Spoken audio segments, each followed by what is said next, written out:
I call to order the New Kent County Board of Supervisors, May 6, 2025 meeting to order. Mr. Hathaway, will you lead us in the invocation pledge? Sure. Please stand.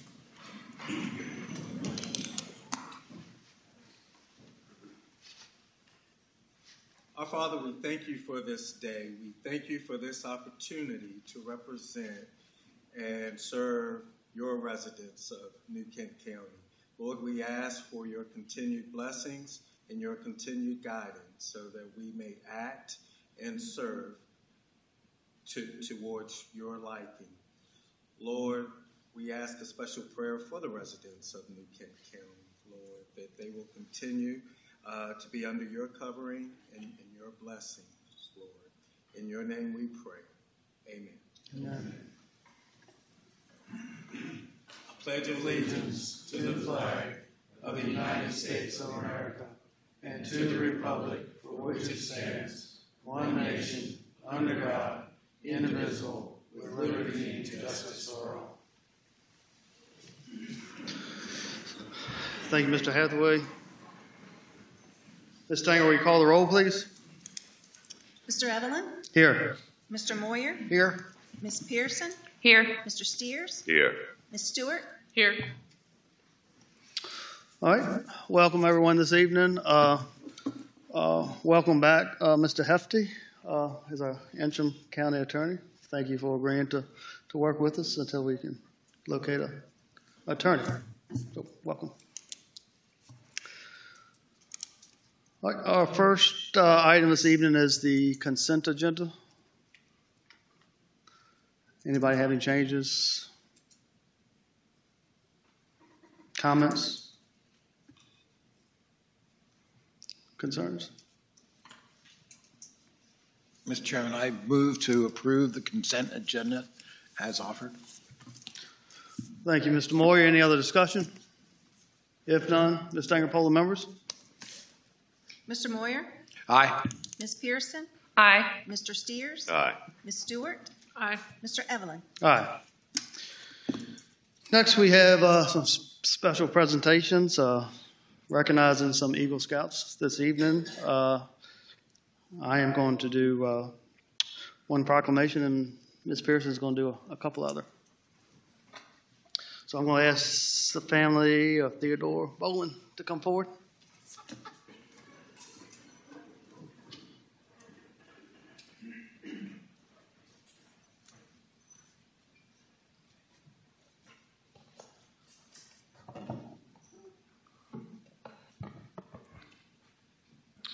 So this proclamation is for Eagle Scout Theodore Douglas Boland. Whereas Theodore Douglas Boland, a member of Boy Scout Troop 562 of the Heart of Virginia Council, a senior of New Kent High School, and the son of Lori and Sean Boland of New Kent County, is to be recognized by the Boy Scouts of America for successfully completing all requirements for Scouting's highest rank. And whereas his friends, family, and community have supported him on his attainment of this rank of Eagle Scout and recognize the faithful and steady path he has taken within the Scouting organization. And whereas Scouting has been an integral part of the New Kent County community for many years and a positive influence on our youth. And whereas we commend Theodore for his Eagle Scout project, constructed an outdoor fire pit and seating area at the Providence United Methodist Church for the use of the congregation and the church youth group for worship, education, and fellowship. And whereas Theodore is committed to the ideals and creed of the Boy Scouts of America and has shown dedication in his pursuits in achieving the rank of Eagle Scouts. Now, therefore, it be proclaimed that the New Kent County Board of Supervisors on the 6th day of May 2025 does hereby recognize and congratulate Theodore Douglas Boland, Eagle Scout, for this outstanding accomplishment. Extend to him our deepest appreciation for all your hard work and wishes you the best in all your future endeavors. Congratulations.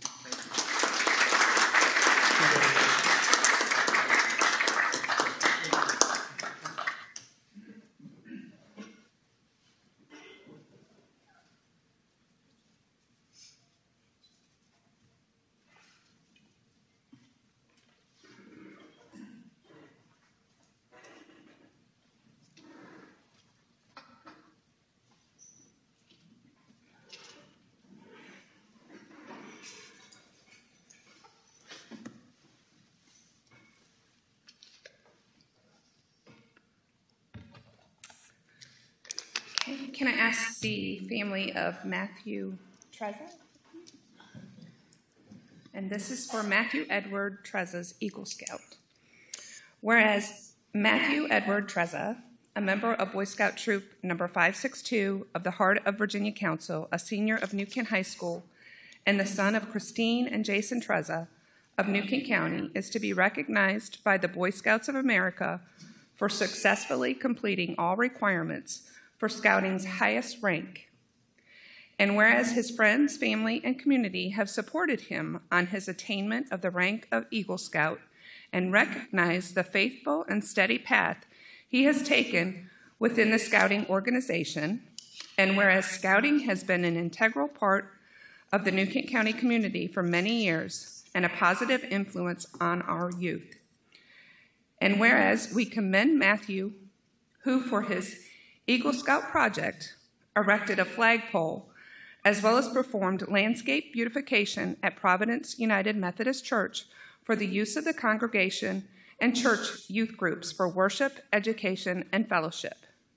And whereas Matthew is committed to the ideals and creed of the Boy Scouts of America and has shown dedication in his pursuits in achieving the rank of Eagle Scout. Now, therefore, be it proclaimed that the New Kent County Board of Supervisors, on this 6th day of May, 2025, does hereby recognize and congratulate Matthew Edward Trezza, Eagle Scout, for his outstanding accomplishment, extends to him our deepest appreciation for all of his hard work, and wishes him the best in all his future endeavors.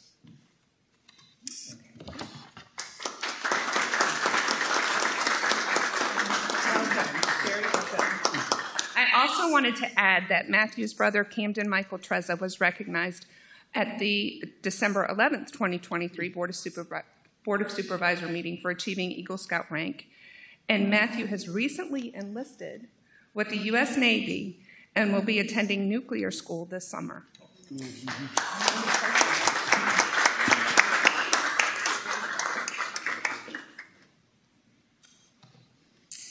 Okay, one more. Congratulations to both of the boys. And I see Paul, I guess, are you the head of the 562? My son was in Boy Scouts, and Paul has been in, how long have you been in Boy Scouts now? A whole lot. Yeah. Well, I just want to thank you for your commitment. And I know the Trezzers were when Clayton and were in there and Boland. So congratulations to all of you, and thank you for your continued support, raising great young men in the county.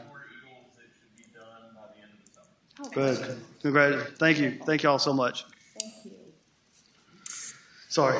That's okay. No, I'm glad you did that. Can I have Angie Phelan come up? Sure, absolutely. Resident and employee at the Spain Center. Great. Thank you. This proclamation is for May 2025, being Older Americans Month. Whereas New Kent includes a growing number of older Americans who contribute their strength, wisdom, and experience to our community, and whereas communities benefit when people of all ages, abilities, and backgrounds are welcomed, included, and supported, and whereas New Kent recognizes our need to create a community that provides the services and supports the need of older Americans to thrive and live independently for as long as possible, and whereas New Kent can work to build an even better community for our older residents by planning programs that encourage independence, ensuring activities are responsive to individual needs and preferences, increasing access to services that support aging in place. Now, therefore, be it proclaimed that on this 6th day of May 2025, the New Kent County Board of Supervisors does proclaim the month of May as Older Americans Month and urges every resident to recognize the contributions of our older citizens, help to create an inclusive society, and join efforts to support older Americans' choices about how they age in their communities.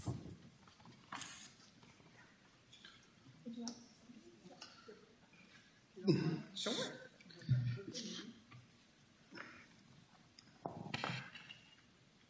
Good evening, members of the New Kent County Board of Supervisors. It's an honor to be here with you. My name is Angie Phelan. I'm the Chief Program Officer of the SPAN Center, the Capital Area Agency on Aging, formerly Senior Connections. On behalf of the agency, I would like to say we are truly thankful for your decision to proclaim May as Older Americans Month in New Kent County. Your recognition highlights the invaluable contributions older adults have made to New Kent County and emphasizes their significance in our community. This proclamation helps to foster a culture of inclusion and respect for all people regardless of age. Throughout May, we look forward to celebrating the achievements of older residents, highlighting their needs, and raising awareness about issues important to them. Your unwavering support and dedication to their well-being is truly appreciated. Thank you for your commitment to cherishing all residents and your dedication to making New Kent County a great place to live and grow old. Thank you.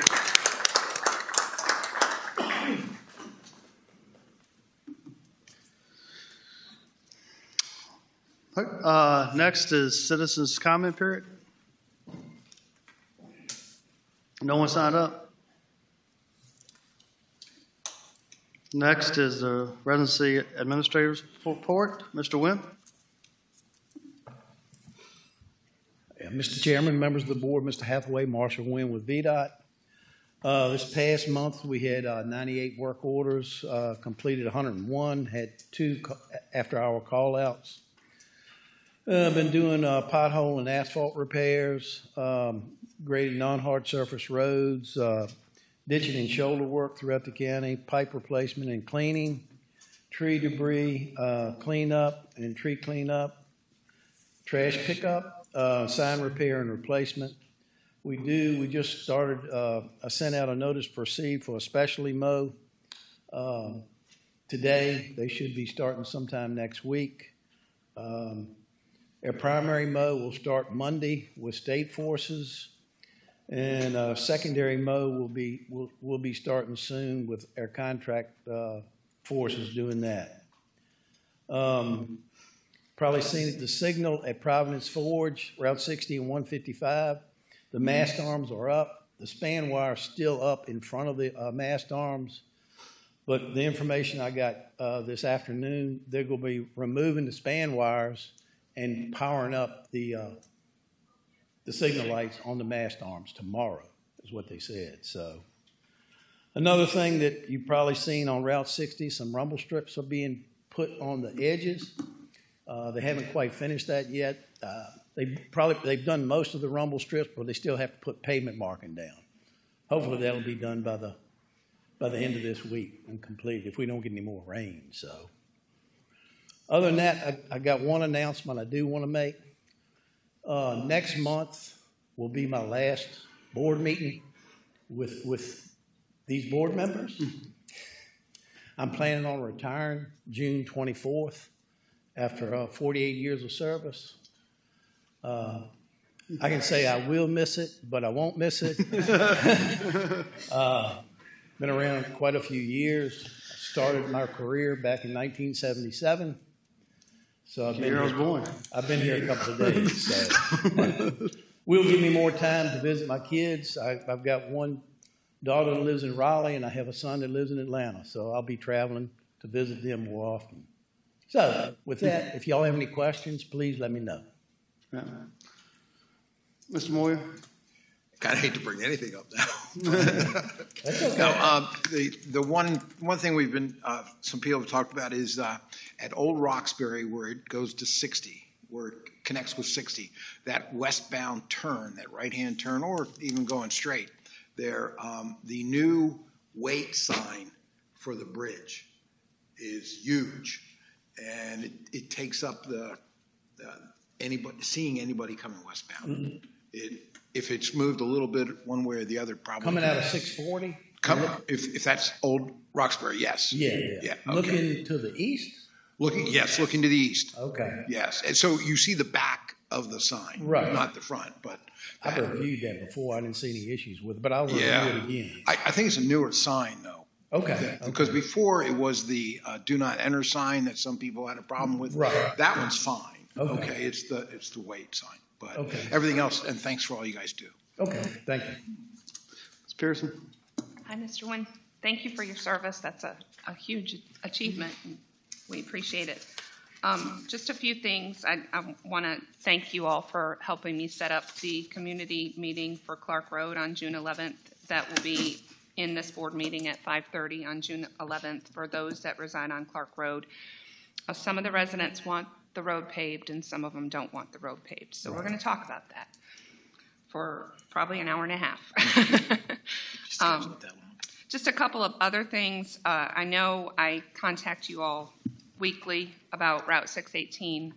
It is in pretty not so great shape. So anything you all can do to help with that, that would be appreciated. There was a list of items that I sent, and I'm waiting for VDOT to get back to me on a couple of them. I don't remember exactly what they were, but if you could do anything for 618, it is a well-traveled road with a lot of trucks, and it needs some work. And then finally, last year you said that Stage Road was going to be worked on, I believe, this summer. Is that correct? Do you know a time frame on that? The contractor's got till the end of October to complete that work. So I don't know when they're going to start. We've been doing preparation for the resurfacing and that sort of thing. So So sometime between now and October. Yes. Okay, great. That's all I have. Thank you. Okay. Mr. Steers? Yes, Mr. Wynn, I would tell you, you will be greatly missed. In my years of being on the board, you're by far the best residency manager we've ever had. And you got there by... What? Probably one of the few that we have. No, we've had quite a few, to be honest with you. But you're one of the ones who came along because you got out there and worked your way up. We've had a couple that read a book, and that's how they got the job. So we appreciate that. And I have no complaints about anything, and I wish you happy retirement and enjoy your family. Okay, thank you. Ms. Stewart? Firstly, congratulations on a huge achievement. Have you been with VDOT the entire 42 years? 48. 48 years? Yes. Been in national residency the whole time. Congratulations for making it through 48 years at VDOT. I really appreciate the last year we've gotten to work together and taking such good care of our district and our county. The only thing I have is the sinkhole on Holly Fork. Did you have any information about when that might be addressed? I'll have to get back with. Because that's the one. It had the barrel in front of it, so it looked like somebody put it there. But I don't know if there's a plan to do anything with it. Wasn't that the shoulder repair? I thought it was. I thought it was erosion on the shoulder. Right Yes. Yes. I'll have to get back with. Okay. Thank you. And that's my all. superintendent. Okay. That's it. Congratulations again. All right, Very happy thank you. for you. I'll wait till the next meeting to Okay. to roast you, but we've been doing this a long time together. Like Mr. Steers said, you've been great to work with. But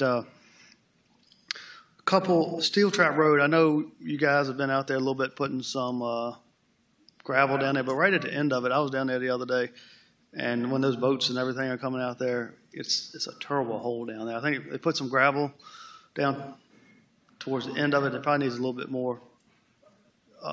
Right out towards Old Church Road. 606. Yeah. Yeah, going to the boat landing. Going to the boat landing. Yeah, Yeah. I fished down there a few times. So. Yeah. Okay. But that needs some. When you see the boat, I was actually down there. I mean, boats are right at the end, right where the Steel Trap and 606 come together. It's rough. And then, if you could look at the ditches on Mount Prospect Road, that flooded pretty bad. I had a president call me today after all these rains. And I know all this torrential rain has messed all the dirt roads and everything up. So I know you got your hands full. So I know you're going to mention all that in those dirt roads in my district. I know y'all will get to them when you can. So I appreciate that. And look forward to seeing you at your last meeting. All right. Next Thank week. you. All right, Mr. Lynn. Thanks.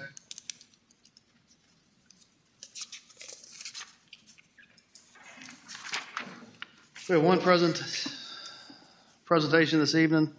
The consideration of the exemption request of Gary Moran to Section 98-1069 of the New Kent County Code for bay door facing Farmers Drive, Resolution 15-25. Mr. Silva.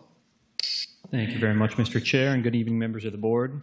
Again, my name is Patrick Silva, Principal Planner with the Department of Community Development's Planning Division. Again, here this evening to provide a review of the aforementioned exception request submitted by one Mr. Gary Moran. Specifically, the request is one, to waive provisions which prohibit the use of large work area doors or open bays facing the public right-of-way in portions of properties that are located within the county's Commerce Corridor Overlay District. So the exception request itself before you relates to the proposed construction of a new one-story wood frame structure to be used for storage in relation to the existing commercial use at the subject site pictured here, which is a retail shopping establishment located at 18901 Eltham Road, corner lot located at the intersections of Eltham and Farmers Roads, respectively. Pursuant to Section 98-1071A4 of the County Code, the Commerce Corridor Overlay District design standards do prohibit large work area doors or open bays from facing public rights-of-ways within the overlay district. The applicant, Gary Moran, is requesting an exception to this restriction in order to allow the installation of a single 9x12 bay door facing Farmers Drive on the proposed structure in order to accommodate user-friendly all-weather loading and unloading activities to and from the proposed storage building. So a little bit on staff's analysis. The exception request, it was found that by virtue of the subject site being both a corner lot and being abutted on its rear by the Washington and Burgess Inn, and therefore having no rear access, the subject site is constrained in its ability to accommodate orienting the proposed structure in such a way where the bay door would not face any public right-of-way, with the only options for site access being off of either Eltham or Farmers Drive. In addition, staff was supportive of orienting the bay door towards Farmers Drive as opposed to Eltham, as pursuant to Section 98-1067E of the County Code, Eltham is the right-of-way from which the Commerce Corridor district boundary itself extends, rather than Farmers. And then finally, in the spirit of the Commerce Corridor overlay design requirements, and in order to further screen the bay door from view, the applicant has proposed landscaping in both the southern portion of the site along Farmers Drive, as well as the northern portion of the site along Eltham. And at their April 21st meeting, the Planning Commission did vote unanimously to forward a favorable recommendation to the board regarding this exception request. And with that in mind, that concludes the staff presentation, and I'm available for any questions the board may have. Thank you, Ms. Silva. Any board members have any questions or comments?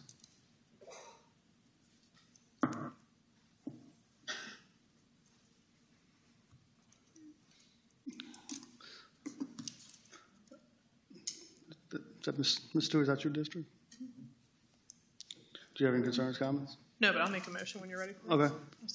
Mr. Chair, I move to adopt Resolution R-15-25, approving an exception to Section 98-1071 of the New Kent County Code to allow a waiver from additional requirements in the Commerce Corridor Overlay District at 18901 Eltham Road, tax map 28-18A, and GPIN number K31-2136-3987. Thank you, Ms. Stewart. Any other discussion? If not, Ms. Stanger, poll the members, please. Ms. Pearson? Aye. Mr. Steers? Aye. Ms. Stewart? Aye. Mr. Moyer? Aye. Mr. Evelyn? Aye. Motion passed. Thank you for your time. Thank you. It's not quite 6:30, so we'll go to appointments delegated by district. Any board members have any? Not delegated by district?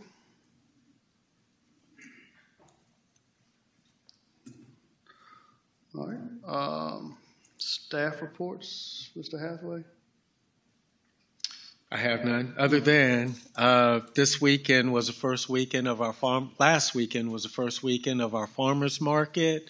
We had a great first farmers market. The attendance was great, and we encourage the public to come out. Our market is every Saturday from 9 to 12 at the corner of 106 and 249. Thank you. Thank you, Mr. Hathaway. Anybody else? We do elected officials reports. Mr. Moyer? Yes, Mr. Chairman. There's a senior advocate program on the 15th that will be at the Charles City Rec Center. That's in the morning. And then at noon, there'll be a 55 and up lunch at Pine Fork Park that all residents of that age are invited to come out. And I think that's it for me. Thank you. Ms. Pearson? I just wanted to mention on May 31st, Relay for Life again. We would love it if members of the community would come out and join us in that event. That was an event that was incredibly dear to Ms. Page's heart, so would love to see you there. Mr. Steers? Mr. Chairman, I don't have anything to report. Thank you. Ms. Stewart? Thank you, Mr. Chair. Just a few things. Mr. Hathaway, I missed you at the farmer's market Yes. on Saturday. Yes. I brought my new baby nephew who is watching from home at 3 months old, very engaged in this meeting, his first meeting he's watching. So hello, Stewie, out there. More importantly, office hours are May 21st, and this is going to be with Mr. Reimer and I at Station 4 in Lenexa at 6 o'clock. So if anybody would like to come to that, please, you're more than welcome. I've talked to a lot of residents just one-on-one, but this is an opportunity our last opportunity before we adopt the budget to have a conversation about that. And a mentor of mine here at the county reminds me that when we're doing our auxiliary responsibilities to think about what Miss Page would say, and that's what does New Kent get out of this with whatever we're doing. And I was reminded of that at the Central Virginia Waste Management Authority meeting this past week. What does New Kent get out of that? And we got two pretty significant things in the past month. And the first is they demoed a crusher at one of our refuse sites, and that sounds not that exciting, but it's actually really exciting because it crushes the waste down into a smaller amount, so it costs less for us to haul more waste. And they debuted that and demoed it here in New Kent instead of their 12 other localities. And they also provided an educational event to our kindergartners at Quinton Elementary School last week for Earth Month. So that's exciting. And just to reiterate, our Plan RVA team has, Mr. Smith is not here today, but tell him if you see him, we are still working on that, and Ms. Turner is on top of it. And then a couple other things, along with Older Americans Month and now Older New Kentians Month, it's also Military Appreciation Month. So last month I mentioned it was Month of the Military Child. This month is Military Appreciation Month, and obviously I appreciate the military every day as a military spouse, but I think, you know, we have a lot of service members in our county. We have a lot of veterans on our staff and as residents. So I would encourage everyone to take a moment to recognize them and really recognize that defense spending in Virginia is our second largest contributor to our GDP. So without the military here in Virginia, we would be struggling. And it's also Mental Health Awareness Month, and I think it's ironic that those 2 months are put together on the same month. So take care of your mental health, and especially if you're in the military, take care of your mental health. And I think that is the last thing I have. Thank you, Mr. Chair. Thank you. Just one announcement. I'll announce it at the end of the meeting as well, but our Tuesday, May 27th meeting has been moved from 9 a.m. to 3 p.m. So just to make everybody aware publicly. So we have a little bit of time. Do y'all want to take a 5-minute break or just wait for a minute?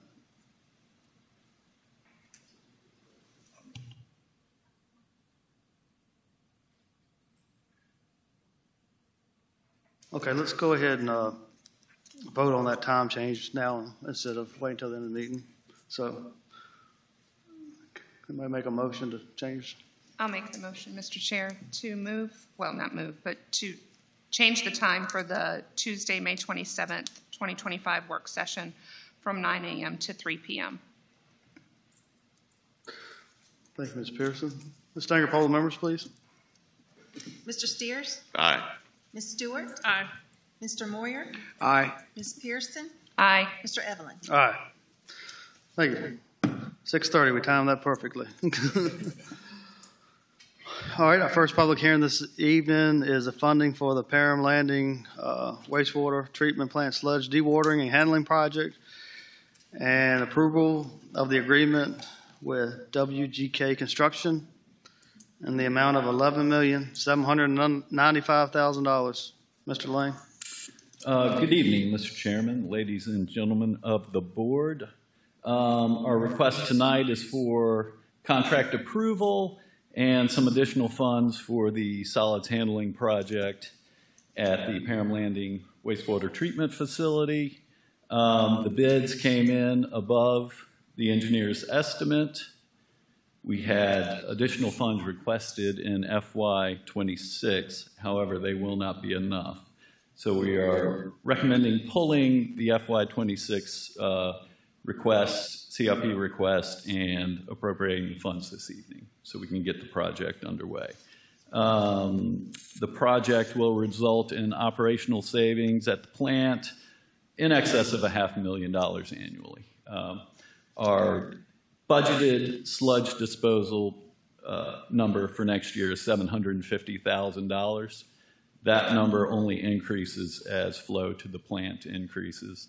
And we are finding trouble finding outlets that will continue to accept the sludge. Henrico accepts the sludge because it's part of the jail agreement. But they are not pleased with it either. We had complaints last week about fibrous material in the sludge, and so we're looking at ways to address that right now. I'd be happy to answer any additional questions you have. I'll open a public hearing first. Okay. Anyone signed up? No one signed up? So I'll close the public hearing. Board members?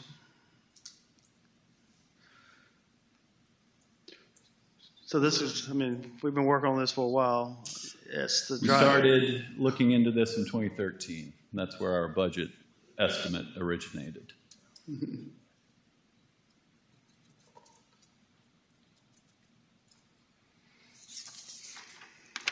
All right.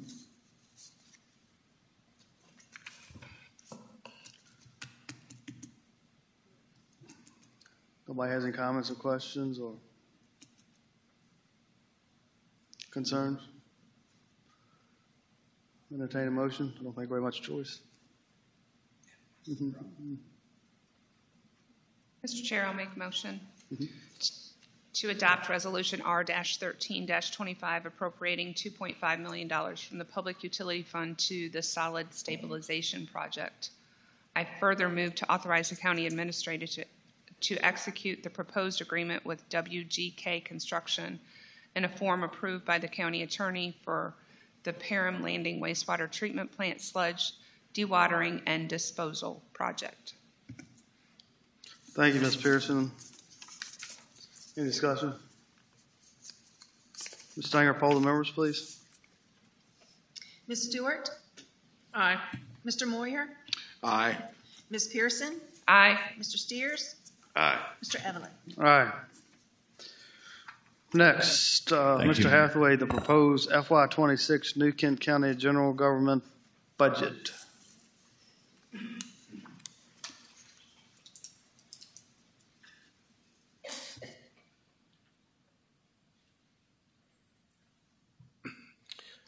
Thank you, Mr. Chairman and members of the board. This evening, I will present the proposed FY26 New Kent County budget.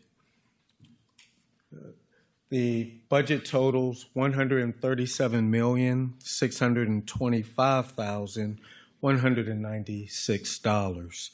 The proposed budget reflects the advertised tax rate of 62 cents, which is a 3-cent real estate tax increase from our current 59 cents per 100 rate. The value of 1 penny currently totals $540,602. Therefore, that 3-cent increase will generate an additional approximately $1.6 million. And I will speak about the purpose for the 3-cent increase and also what we can accomplish without a tax increase.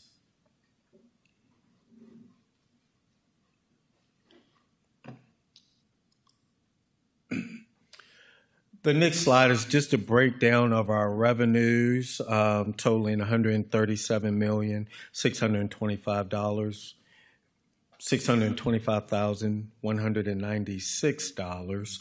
And I won't go into the breakdown. You've seen this slide before.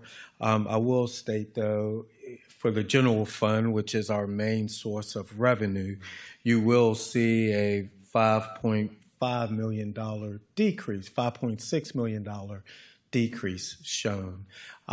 It's not really a decrease. We've not taken in less revenue than we did the previous year. It's just the way that we're accounting for our revenues for FY26. We've actually seen a $3.3 million, almost $3.4 million increase in our real estate tax revenue. But the reason for the decrease is the Colonial Downs revenue.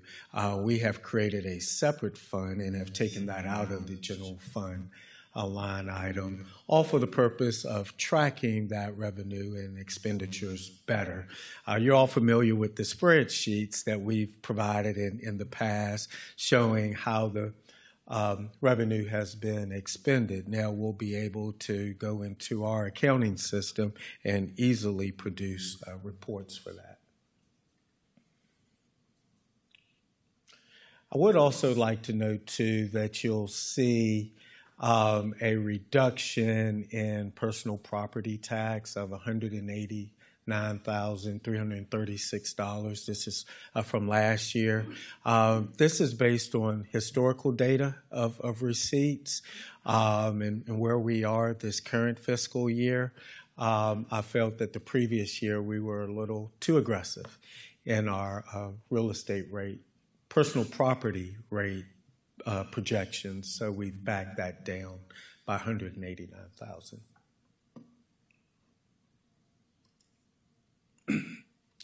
You've seen this slide before, and this is just really for the residents so that they can see where their tax dollars are being spent at. School board, of course, is the largest. Capital projects, which is not uncommon for a fast-growing community. And then we have public safety as well.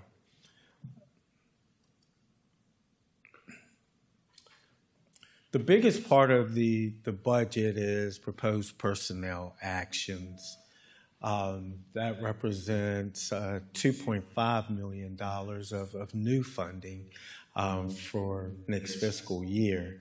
The first grouping at the top are some new positions that have been requested by departments and that I've recommended for funding. I believe all in all, I received about a little over $2 million in new position requests from our departments.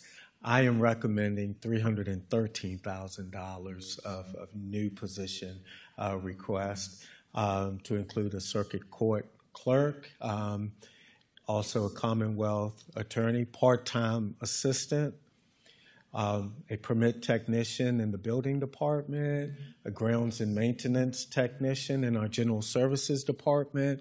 We currently have one person that's responsible for all of our grounds. And over the past several years, we've taken on new properties, we've built new facilities, and we still have just that one person responsible for the maintenance of all of our grounds. Also a GIS technician, which is a new position that is being requested. This position is a critical position for the county. It assigns all addresses for the county and puts all new street routes into our GIS system. We also have several upgrades in the second cluster, second group that's being proposed too. Starting with various positions in the circuit court clerk's office, also in the Commonwealth attorney's office, which is a salary adjustment for an administrative assistant, in the community development department. As you know, we've gone through a mass reorganization of that department, which we're still reorganizing. We have proposed a position upgrade from a building inspector 1 to a building inspector 2. And really, we have some retirements coming up in our building department. Some great employees that have been with us a really long time, and we're happy that they've reached that stage. But we see some opportunities within that department to position existing staff to take over those roles when the retirements occur. So we're proposing to add additional responsibilities now to a few employees there so that they'll be ready. Also in the environmental office, upgrading an environmental inspector to an environmental manager position, and we will not be backfilling the environmental inspector position. In fire and rescue, I am proposing actually salary adjustments for 2 of our directors, our fire chief and our Parks and Recreation director. I believe these 2 directors, well, no, they're not the most tenured directors, but they are up there in tenure, and definitely their current salaries are consistent with some of our newer directors that have been brought on board. And there's also a Deputy Treasurer 3 professional development increase. We encourage our staff to seek certifications and opportunities to enlist in programs that they'll learn more to help them in their career. We've had one employee in the Treasurer's office that has recently received a certification, a Treasurer certification, and therefore I am recommending an increase for that position. Other proposed personnel actions in the FY26 budget, I am proposing a 5% cost of living increase for county employees. As we know, unfortunately, we're fortunate to be in a position to propose 5%. I don't believe that really keeps us equal with the true cost of living. As you know, that is increasing. And when we look at a lot of our communities surrounding us, too, localities, what they're doing, we feel that it is consistent with our neighboring localities who we're competing for employees with.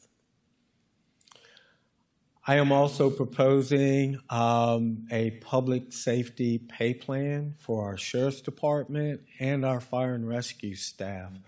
The total cost of that plan is just under $1.2 million.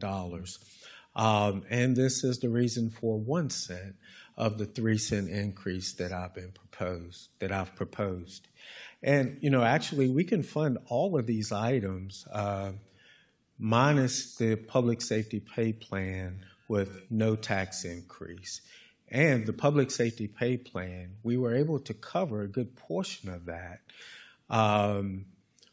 with existing revenues. 1 penny on the tax rate only gets us about $540,000. So half of the public safety pay plan cost is from the 1 cent increase on the tax rate that's being proposed.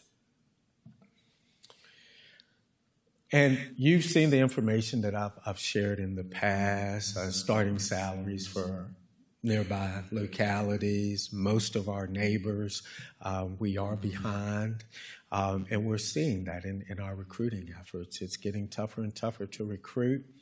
And it's getting tougher and tougher to retain employees as well. So we're not, and it is not my goal to be the highest paid public safety service in the region. Because at the end of the day, if somebody is here only for the paycheck, then the next good deal that comes along, it's likely that they'll be gone. We want people that's dedicated to serving New Kent County residents, but we do want to be somewhat consistent and competitive with the region.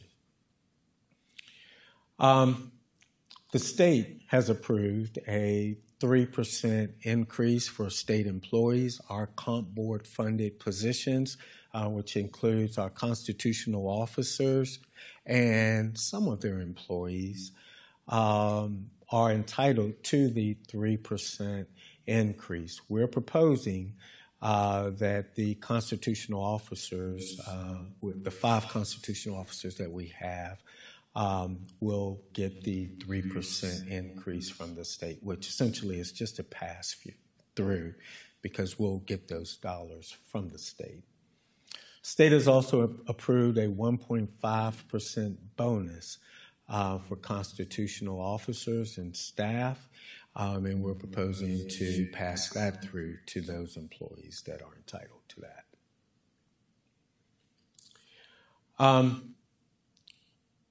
Health insurance increase.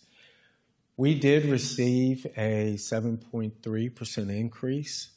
We've received notice that our rate is going up next year. I am recommending that the county absorb that and not pass that on to our staff. I am also recommending a health insurance holiday. Therefore, the month of December, the employees participating on our insurance plan will not be responsible for their premiums. And then there's other personnel actions in our Public Utilities Department by upgrading a part-time billing and customer service assistant to a full-time position. As we're getting more users on our system, definitely there's more demands, and we're getting busier in our billing activities for public utilities. Also, the 5% COLA that I'm proposing for county employees would also go to the Public Utilities Department. And we break that out separately because public utilities, as you are aware, those positions are not tax supported. Public utility employees, their salaries are totally supported by the revenues and fees that the Public Utilities Department generates. Our capital projects total $24.9 million. The largest project being the replacement of Fire Station number 2 for next fiscal year. We also have several CVTA projects that are on the list. One is the interchange improvements, and really it's a rebuild of the interchange at exit 211. To accommodate the commercial development that we're seeing and anticipating at that intersection.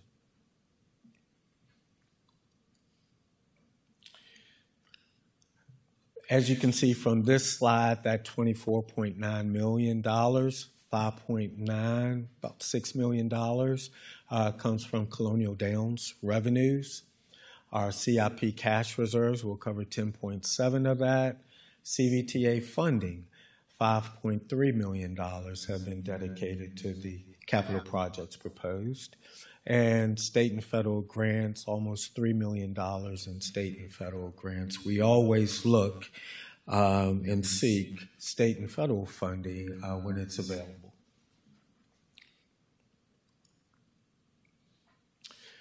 The FY26 proposed real estate tax rate, as I've mentioned, I have proposed a 3-cent rate increase, moving us to 62 cents per 100. The proposed rate will create an additional $1,620,000 of revenue.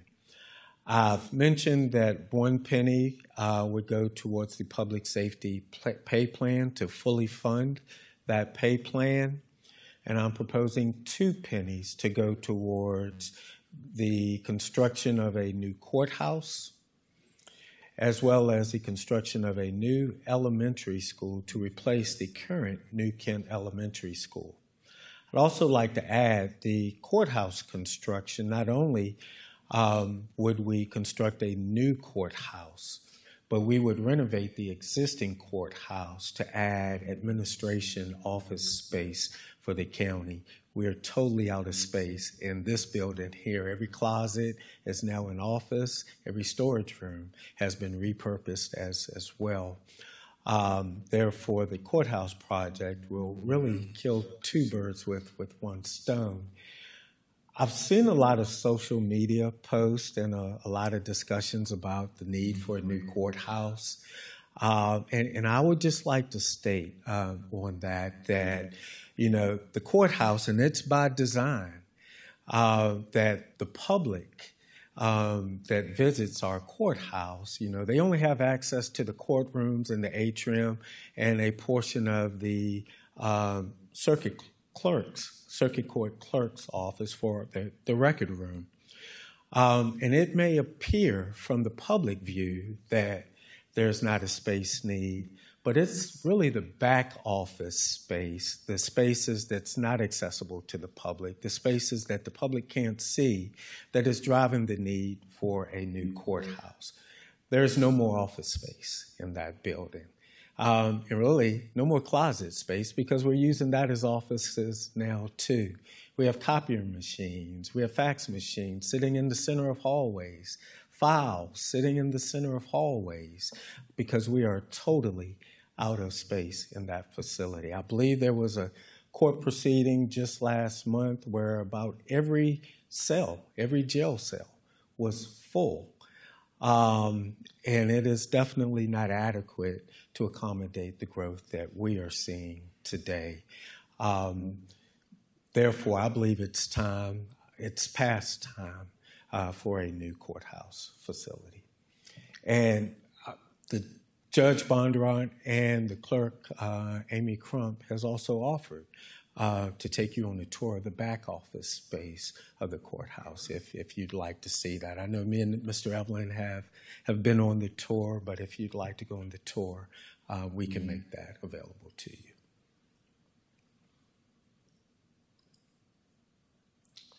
Public Utility Fund, we are proposing a 4% user fee increase for our public utility system, and that will impact water and sewer customers. The reason for the 4% increase, we have various large capital projects that are coming up. You've just approved one earlier, but we also have other projects that consist of building a new water tank in the Berkshire community. And this is not a nice to have, it is a requirement to sustain the adequate amount of fire flow protection and just water pressure in that community. As more houses are being built, that impacts the pressure and the rate of water that we can apply to customers. The tank will give us more holding capacity and the ability to provide consistent water flow in that area. Public utilities budget totals $17.5 million. It's a $200,000 increase from the previous fiscal year.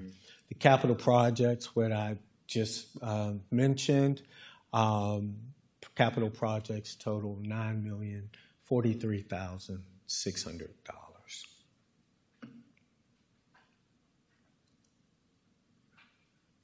And you have a breakdown in your slide of those capital projects. What's next? By state code, we cannot take action on the budget today. We have scheduled this item for our May 27th work session. At that time, you can take action if you so choose. We do have till the end of June to adopt a budget, but this will be on the work session agenda for May 27th. Be happy to answer any questions. Thank you, Mr. Hathaway. Unless someone has questions right now, I'll open a public hearing and we ask Mr. Hathaway questions afterwards, if that's okay. What? Open a public hearing.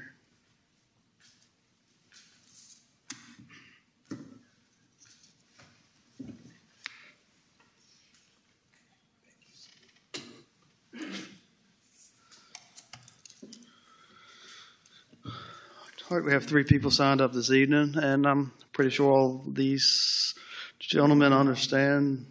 Come to the podium, state your name and address for the record, and you'll be given 3 minutes to speak. First is Captain Brandon Jenkins.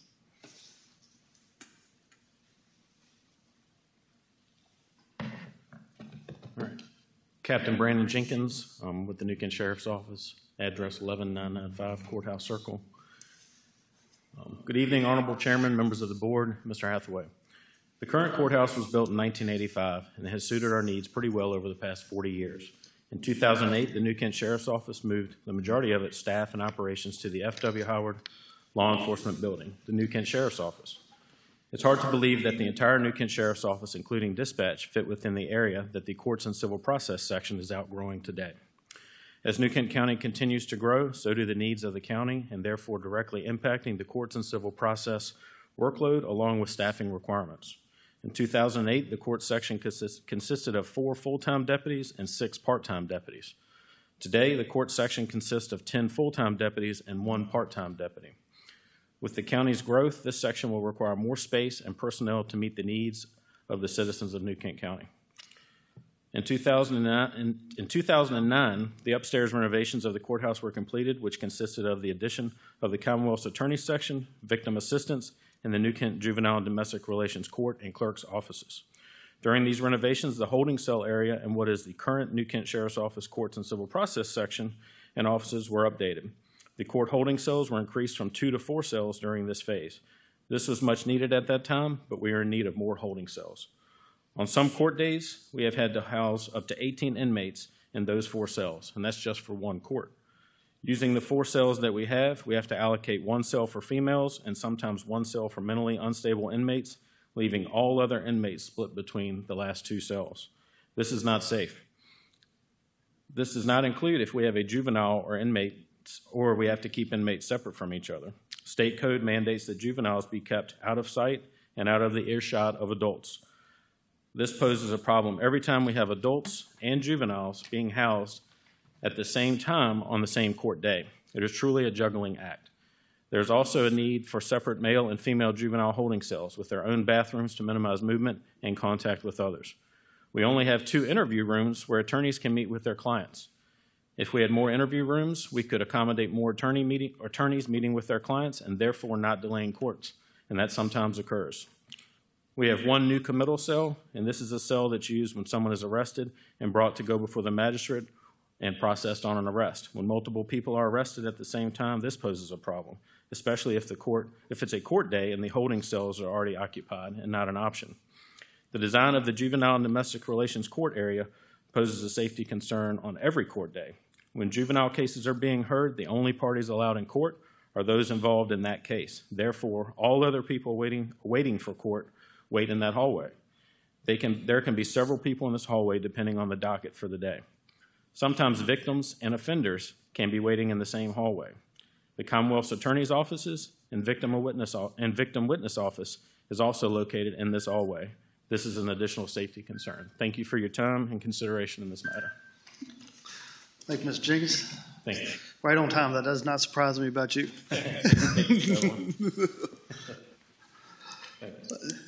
Next is Sheriff Bailey. I'll try to read fast. Lee Bailey, 4900 Bailey Branch Lane, Quinton. Honorable Chair and members of the board, Mr. Hathaway, I come before you tonight to request that you approve the proposed public safety pay plan. This is not a request that I take lightly, knowing that it will require a 1-cent tax increase. As I speak, please understand the comparisons that I reference are comparisons between our public safety offices and those in the counties of Goochland, King and Queen, and Caroline. Most of these agencies will also receive a pay increase on July 1st. My request for a pay plan is based on the needs of public safety and the struggles our agencies face with recruitment and retention. We have had difficulty filling our vacant positions and challenges maintaining our current staffing. For example, the Sheriff's Office lost 3 deputies in the last 4 months, 2 to other agencies in the Metro Richmond area and 1 to the private sector.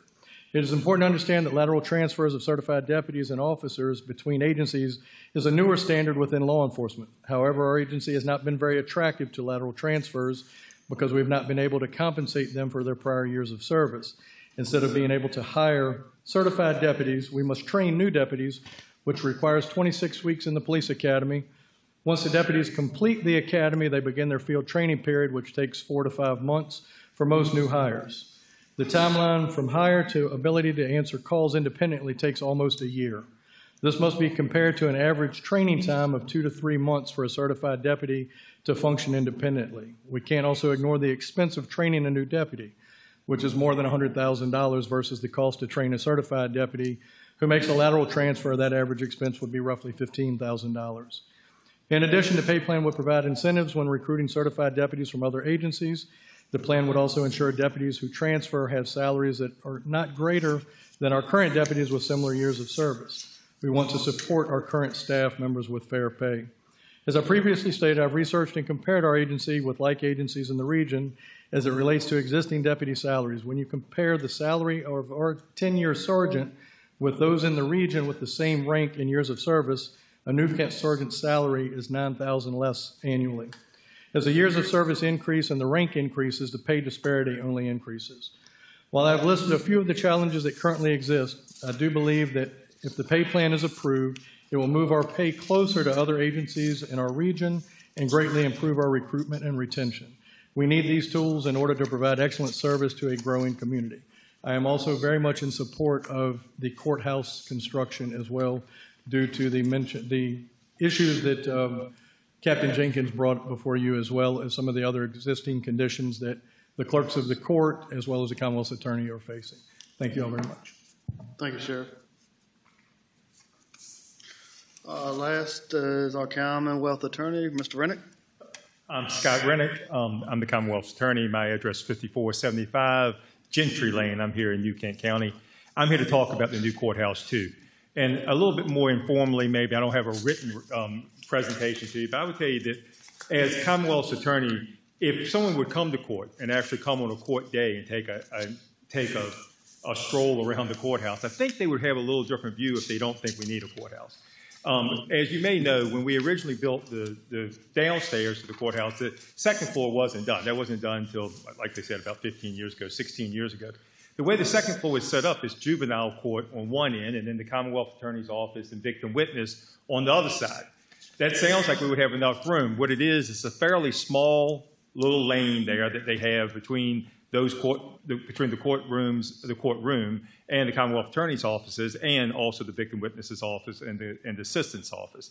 And that small area now, where we used to have juvenile court 2 days a month, now we have juvenile court 2 to 3 days a week. So there's constantly a large amount of people in that area.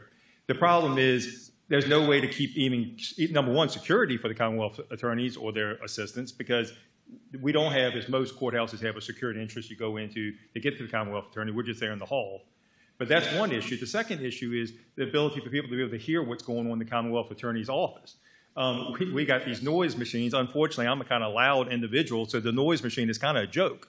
So what we need a separate space where we can have a room for the Commonwealth attorney's office to, number one, be able to have room for our assistants, which now we have one assistant that's in a file room. It was a file cabinet room. We scooted over the file cabinets, and she has a little nook where she is. We have another individual who's in my office, and we have a fairly small office. And then, as you may know, Commonwealth attorneys' offices in Virginia are required to have a law library. We have no space, so our law library, our conference room, and one of the Commonwealth attorneys' office is all the same room. So we're all in one, that's all in one 10 by 10 room, and it's just no space. So it's impossible to have a conference room with people there getting ready for court, et cetera, to be able to meet and talk ahead of time. That's made it pretty tough. The other thing is, as you all know, New Kent's growing very fast. So where we used to have court 6 to 8 days or 6 to 8 times a month, now we have court 24 to 26 times a month. So it's basically tripled. And the same things, not to give you a law lesson, but indictments are the more serious crimes that we go forward with. Just when I came into office, we were averaging 100 to 125 indictments a year. Now we're averaging 375 to 400 indictments a year. So crime is going to go up as people go up. Obviously, as more people, and there's going to be more problems. And as those things have happened, the courthouse is really just, we've outgrown the courthouse. On days when we have juries, because now everybody's jury happy, on days when we have juries and they're having general district court on that same day, it's basically impossible for all of them to fit the space that we have. I appreciate your time. Thank you. Thank you, Mr. Rennick. Okay, that's all signed up. Any comments, questions? Mr. Chair, I just had a question for our Commonwealth's attorney. Yes. When you said you have court 24 to 26 times a month, if you have court in GDC and circuit on the same day, does that count as 2 times or is that 1 time? That count that would be 2 events. So we have right now 3 days every week we have general district court. 2 to 3 days every week we have juvenile court, and just about every Monday we have circuit court now. So just different events as they happen. Anyone else? Mr. Hathaway, what was the, do you know offhand, I'm not trying to put you on the spot, but what the health insurance increase was last year? Health insurance increase last year, I believe, was about 7% as well. You know, at the beginning of this year, we were actually informed by Anthem that we needed to budget for a 20% health insurance increase. What we did is, after receiving that notice, we put our health insurance out to bid. And then Anthem came back with a 7% increase.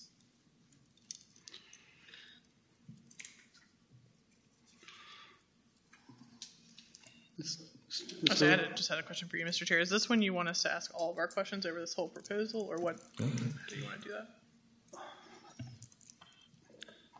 I think we asked the questions. I think we could get some insight, and then we still have one more meeting. With that, then, Mr. Hathaway, I've got just a few questions peppered throughout your presentation. Are the employees that work in DSS covered under the 5% increase, or are they the 3% state increase? DSS employees are the 3% state increase. Whatever the state adopts, they get that. Okay. And do we ever supplement that to make them equal to the rest of the employees, or are they just considered state employees that work in the county? Well, we are currently supplementing all of their salaries. We included them in the salary study that was done 3 or 4 years ago, and we began to supplement their salaries with the results of that study. And thank you. And then on the personal property where we're being more conservative this year, is it because we were too aggressive in calculating the amount of property people had, or the amount they were actually paying their bill? The amount that was actually paying their bill. I didn't think we factored in the correct collection rate, or the collection rate was different than what we had projected. Yeah.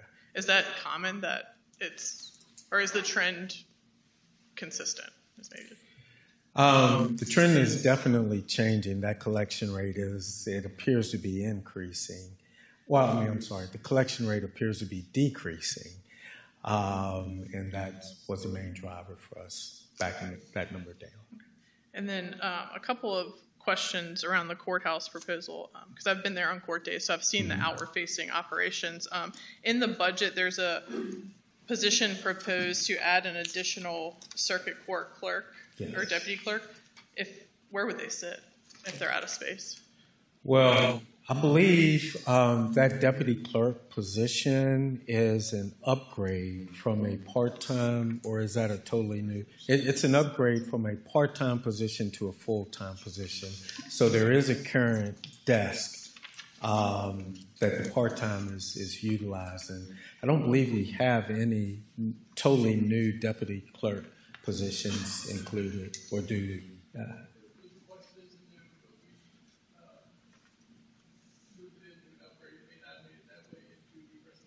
Okay, so it's not a new body, it's just more money towards an already existing body. Yes. Okay. And then when are we going to get the needs assessment back on the courthouse? I am getting we have begun that process, the first process.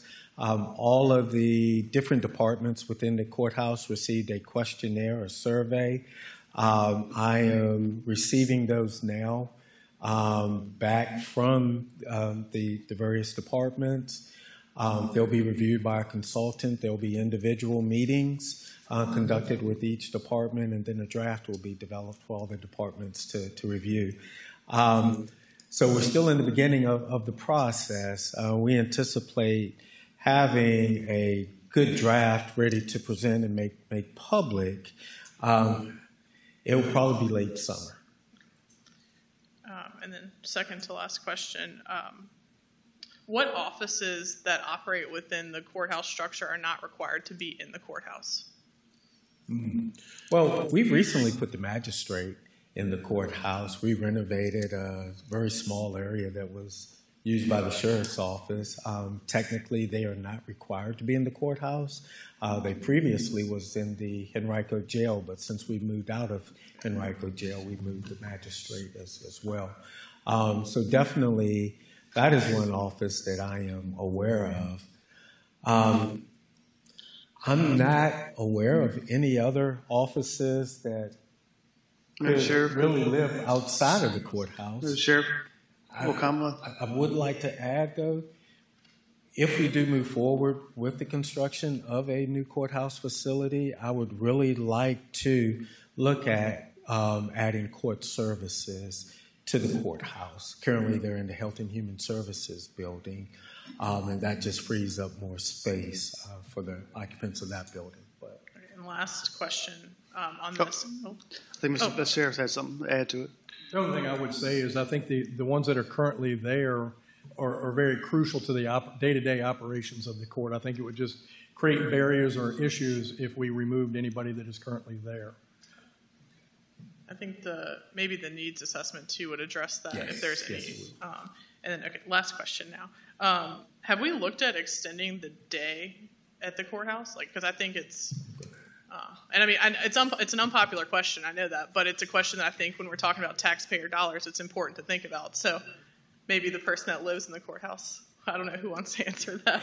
I would extend the day. You mean as far as making? Well, we're talking about people crossing paths, and in the private world, maybe we would just do things at a different time, and maybe that's a novice idea. But just has there been any consideration into what that looks like? I guess the problem would just be personnel. Like for example, we've got 3 Commonwealth attorneys kind of responsible for each of their own thing.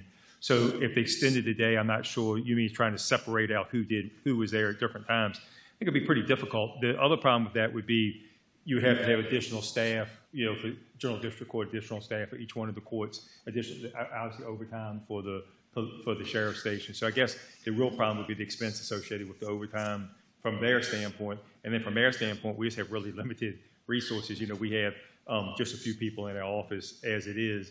And we work, unfortunately, I mean, I'm here every Sunday, and, so we work pretty many hours as it is. So I think that would probably kind of be difficult. And one thing I'll just add, you had asked me earlier about court days. I told you all the criminal court dates. I didn't even mention the civil court dates. So they obviously have a lot of civil court dates also that doesn't really go within the scope of my job. But they have circuit court has civil court every Tuesday. General District Court has has civil court, I think, every other Friday. They have different civil courts, and so that's also tied into those court dates. Okay. Thank you, Mr. Chair.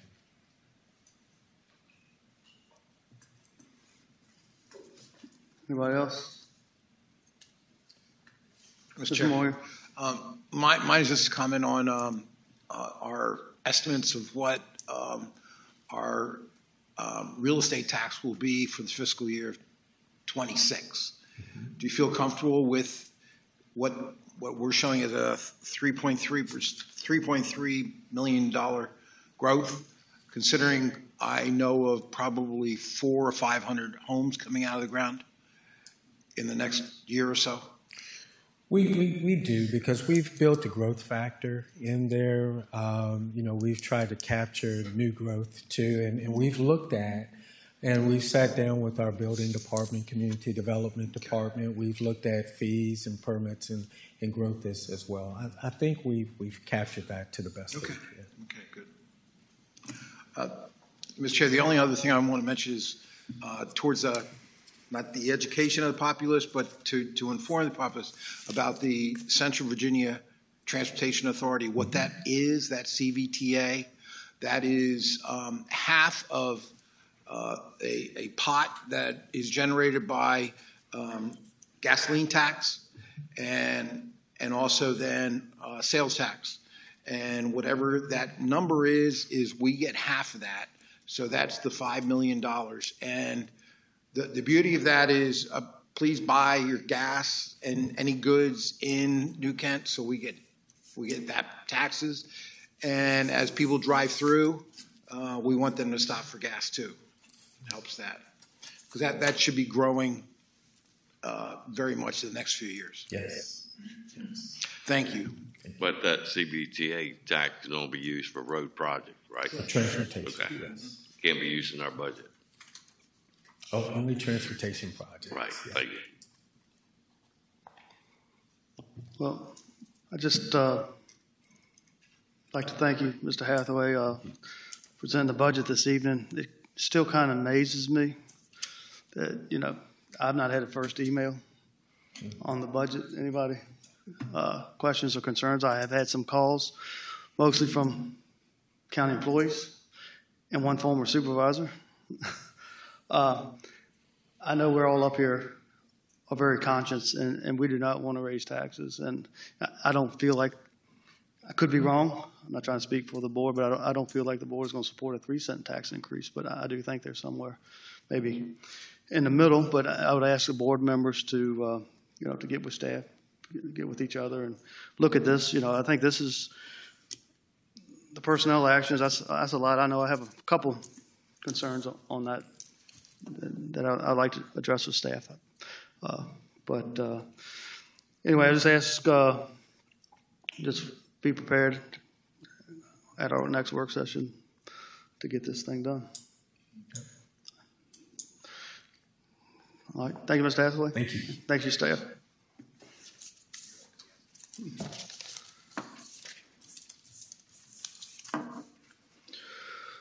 Last item this evening is the proposed designation of Eltham Precinct polling place, St. Luke's Baptist Church. Mr. Hathaway.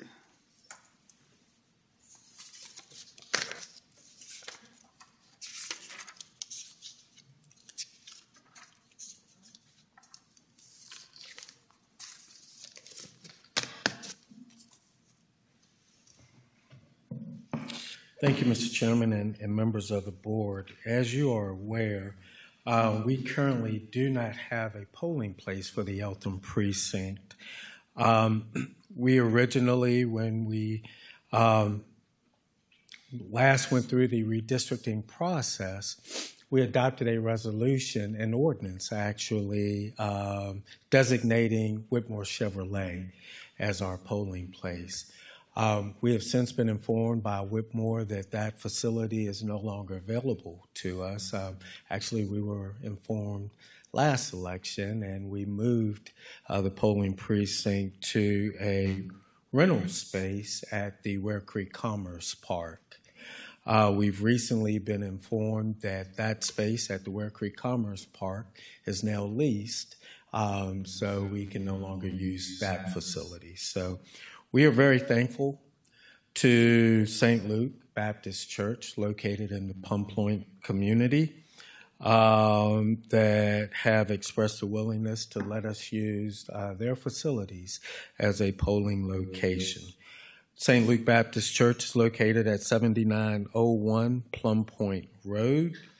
And our electoral board has visited the facility. They do believe that it meets the legal requirements for a polling place and has asked that you consider designating St. Luke Baptist Church as the new polling place for the Eltham precinct. Thank you, Mr. Hathaway. I'll open the public hearing. Anyone signed up?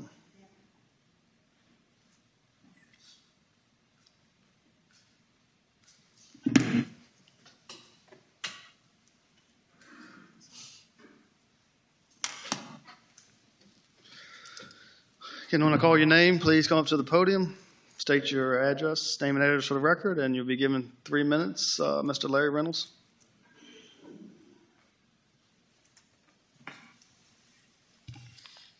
Thank you, Mr. Chairman, members of the board. Larry Reynolds, 3351 Mount Pleasant Road, Providence Forge. I am Secretary of the New Kent County Electoral Board, but I am speaking tonight for myself, not for the Electoral Board. Since it is a matter of public record, I will report that the board voted unanimously to use St. Luke Church for the June primary election and only for the primary election for the Eltham precinct. The board has concerns about the limited parking available. There are only 7 paved parking spaces and traffic flow on the 2 narrow roads that intersect at the church. We will closely monitor parking and traffic flow throughout the day during the June election. Then the board will determine if St. Luke Church is feasible to use for the November general election, where there is always a higher turnout. That said, I personally request the Board of Supervisors modify the ordinance to allow St. Luke Church to be used as the voting venue for Eltham Precinct. Let me briefly talk about a related topic, and I will connect it. Democracy is a concept, it's a philosophy, a process that our founding fathers had the foresight to establish in our Constitution as the way for citizens to select their government representatives. Unlike buildings, roads, and other infrastructure, it is only an activity. While democracy is with us every day, it is in the background and not something you can touch or hold. It is easier to prioritize new buildings when the buildings being replaced are overcrowded or outdated, especially when used every day. Democracy is with us every day, but it is practiced only on election days. A viable voting venue for Eltham Precinct has been a problem for several years. St. Luke Church will be the third location in 2 years, and based on searches by the Electoral Board, St. Luke Church is probably the only location available in the precinct. If it is not suitable for a general election, then the citizens living in Eltham Precinct will have no place to vote. The Board of Supervisors is aware of the issues with finding a place to vote in the Eltham Precinct because it has been addressed many times in a many location. This issue needs to move higher in the list of action items for the county. Thank you. Thank you, Mr. Reynolds. With that, I'll close the public hearing. Any comments for Mr. Hathaway or discussion among the board? Ms. Stewart? Oh, Ms. Steers. No, go ahead. Ms. Steers. Go ahead. When does early voting start? It started last Friday. So where are they voting? Early voting is in the Health and Human Services building, in the conference room. Oh, okay. Ms. Stewart. Mr. Hathaway, when will the registrar send out a notice to the voters in that area? I believe they've been sent out this week. That is correct, yes, this week. Okay, so this is really just a performative action. Because of the timing and the schedule of our public hearings, to meet the state requirements, they had to send notices out. Thank you. Ms. Stewart. Mr. Hathaway, I thought it had to be approved by the Department of Justice. Well, that's the process that we are seeking. Actually, because of the timing, there's an emergency process. So the emergency process is going through now for the primary election. This process that we're going through will help us out if we use that facility for the November election too. So this is the permanent process that we can use St. Luke's from now on. But to get us by for the primary election, the registrar has begun the emergency process. Okay, thank you. Motion? Mr. Chair, I move to adopt ordinance O-04-25 to designate St. Luke Baptist Church as the Eltham Precinct polling place for Election District 5. Thank you, Ms. Stewart. Any other discussion? Ms. Stanger, poll the members, please. Mr. Moyer? Aye. Ms. Pearson? Aye. Mr. Steers? Aye. Ms. Stewart? Aye. Mr. Evelyn? Aye.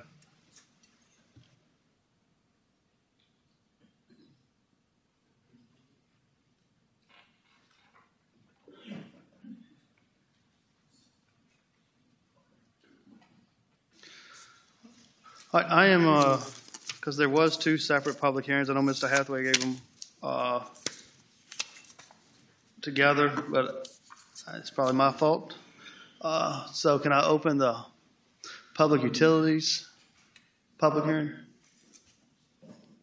Sign-up sheet? Did you have 2 sign-up sheets? Chief Deputy? Nobody signed up? Any discussion on that? Sorry, board members. If none, I'll close that, and there's no action that needs to be taken on that this evening. Thank you, Mr. Hefty. Does any other board members have any comments? If none, the next regularly scheduled meeting of the Board of Supervisors will be held at 6 p.m. on Monday, June 9th, 2025, and the next work session will be held on Tuesday at 3 p.m., May 27th, 2025, both in the boardroom of the County Administration Building. I would also like to add, I think, graduation, before we have our next meeting, the seniors will be graduating June 5th, is that correct? Does anybody? I would like to on behalf of the board, congratulate all the seniors and wish them the best of luck on their future endeavors. 4 o'clock. All right. If nothing else, I'll entertain a motion for adjournment. So moved. Thank you, Mr. Moyer. Ms. Stanger, poll the members. Ms. Pearson? Aye. Mr. Steers? Aye. Ms. Stewart? Aye. Mr. Moyer? Aye. Mr. Evelyn? Aye. Meeting adjourned. Thanks, everybody, for coming out this evening.